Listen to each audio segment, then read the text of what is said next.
Hello friends, I welcome you in this lesson, the life processes, where we are studying mechanism of photosynthesis.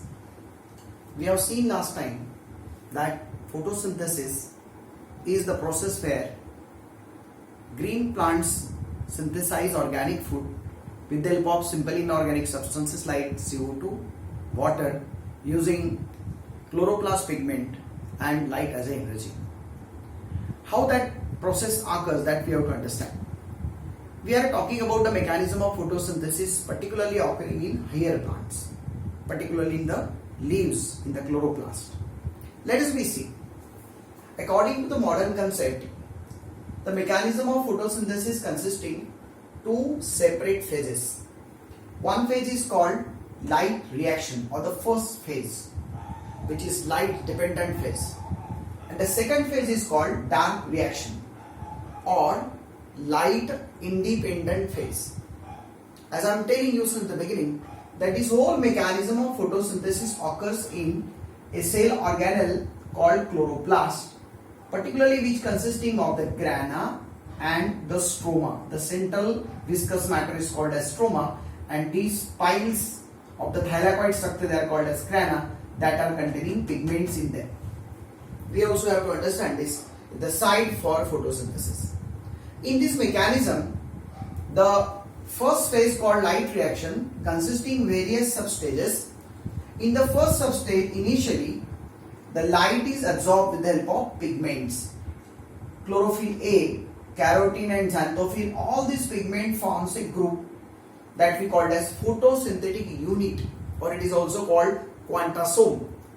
These photosynthetic units are present in these thylakoid membranes, in this grana, and they absorb the light and transfer this light to the chlorophyll A. So all these different types of pigment collectively forms a unit called photosynthetic unit. They trap the light and transfer this light to the chlorophyll A.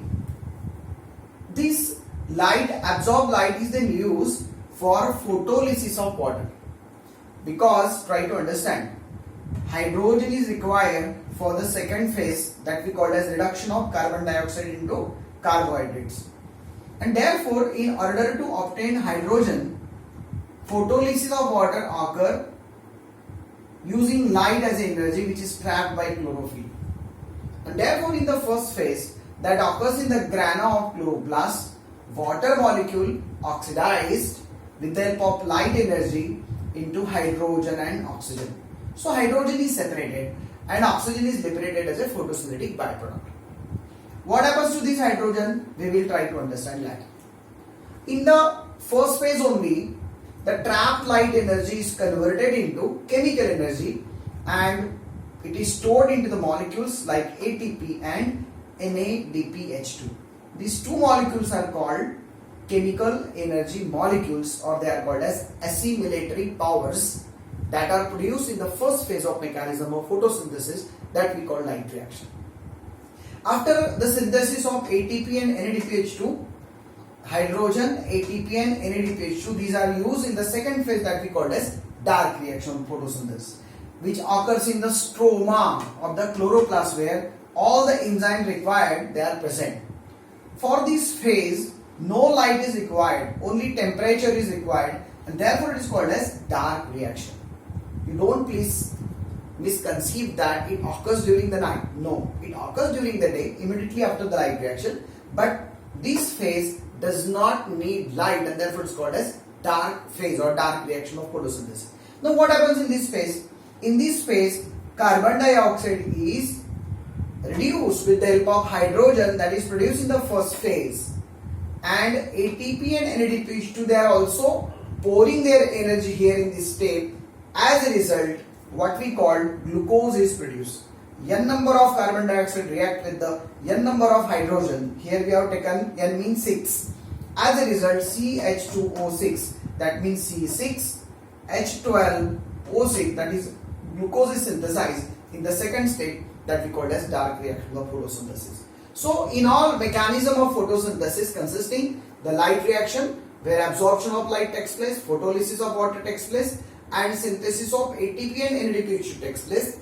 And in the second phase, that we call dark reaction, carbon dioxide is reduced with the help of hydrogen produced in the first step to form carbohydrate.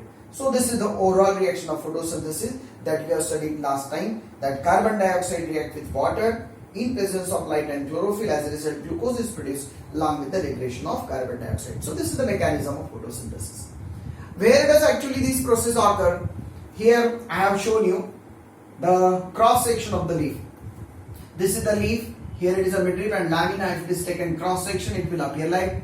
And if we take this particular part enlarged, it will appearing like that. Here you can see upper epidermis, lower epidermis, below upper epidermis. This is the tissue we call palisade parenchyma. Below palisade parenchyma, there is another kind of parenchyma that we call spongy parenchyma. In spongy parenchyma, you can see that intercellular spaces are larger, and stomata, these are the opening particularly present on lower epidermis in order to facilitate exchange of gases needed for the process of photosynthesis. That's what we have to understand, that during the daytime CO2 is taken in, which is utilized in the process of photosynthesis, and O2 that is produced in this mechanism, it is released from the stomata. That's what happens during the mechanism of photosynthesis. That's what we have to understand here.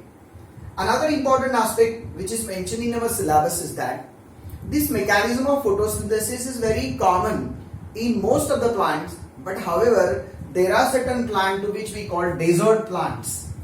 As they grow in desert, in the scarcity of water, they show little diversity in the mechanism of fixation of carbon dioxide. That they shows diversity in the dark reaction, because these plants have to conserve the water because they are facing the scarcity of water, and in order to conserve the water, they undergo certain modifications in their structure as well as function. These desert plant, commonly called as crassulacean acid metabolism plants, they keep their stomata closed during the day, and of course they keep their stomata open during the night.